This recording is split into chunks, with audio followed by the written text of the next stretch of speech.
Hello and welcome to Warhammer Wednesday. So this Wednesday I'm actually going to give you two videos. One is my Blood Angels Start Collecting box set review, and the other is this unboxing of the new Forge World model, Tylos Rubio. He's in this box right here. I received him today on Monday, despite pre-ordering him as soon as I possibly could. Just bear that in mind if you pre-order any Forge World model for the release I think they release them on the Saturday. They normally come on the Monday, which is fine. Maybe they'd arrive a little bit sooner if you spent 15 quid on the delivery or whatever their delivery is. So obviously Tylos Rubio, this is the Rubicon. Okay, just thought I'd use this special knife to open it. Deflated airbags there, and we have a bag. This is interesting. So he must be in here. You're probably wondering, what on earth, Super, is in all these other boxes? Well, this is a bit of a preview for other items coming out on the channel. In here is a Chaplain Venerable Mark IV Dreadnought. In there, you could just see him just poking out in there. Lovely looking model. I'll be adding a load more Dreadnoughts to the army.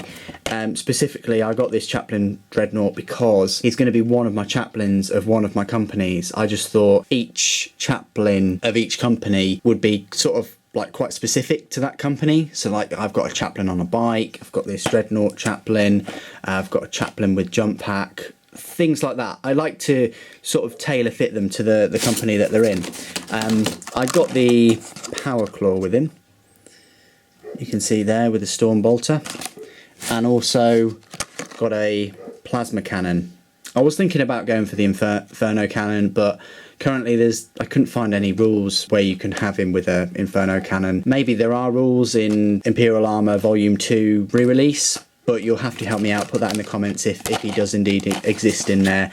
But there you go. And then in this bag I have a Legion Demos pattern Vindicator, and I'll do an own separate unboxing and review video for this model too.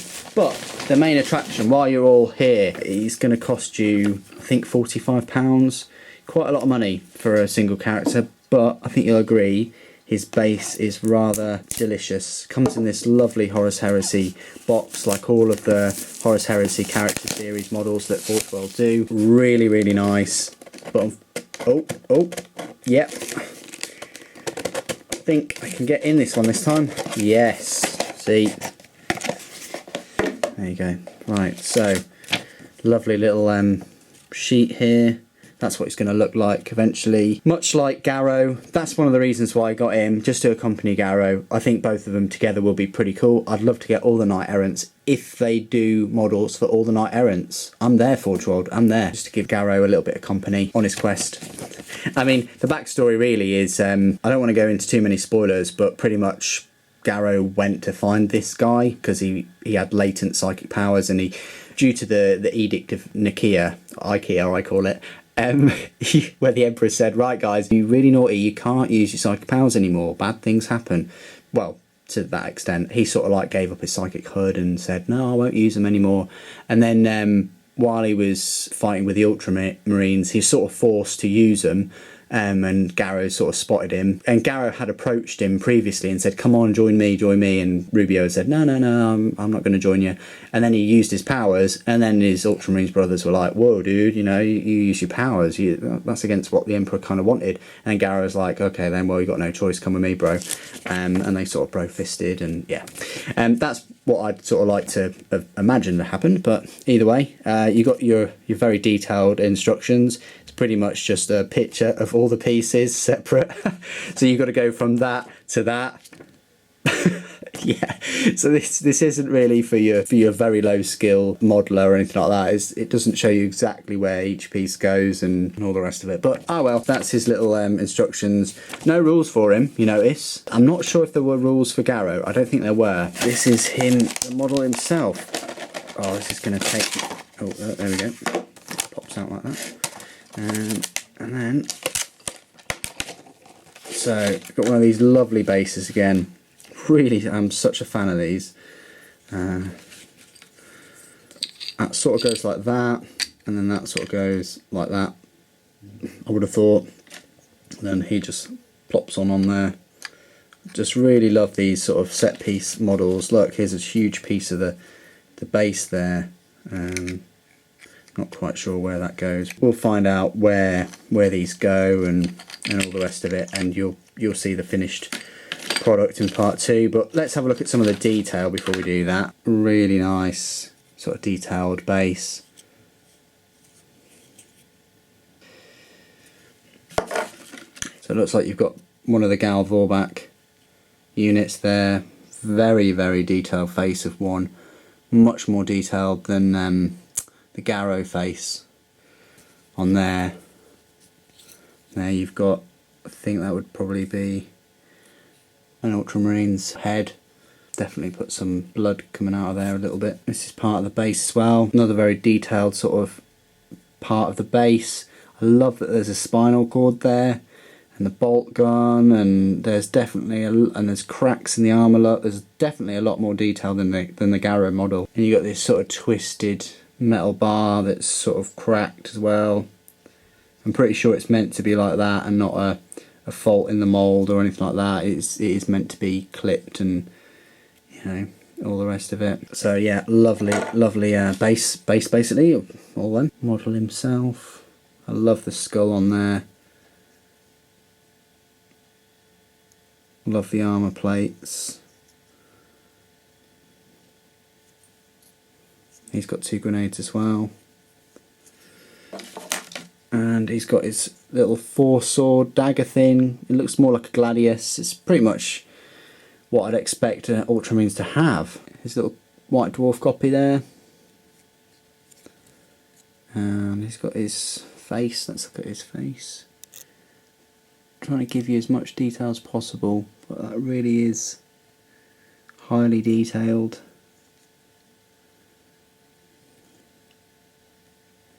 You can see his little teeth in there, sort of see his tongue, and then you've got his hand. You'll be really careful with those fingers, gluing it and painting it and things.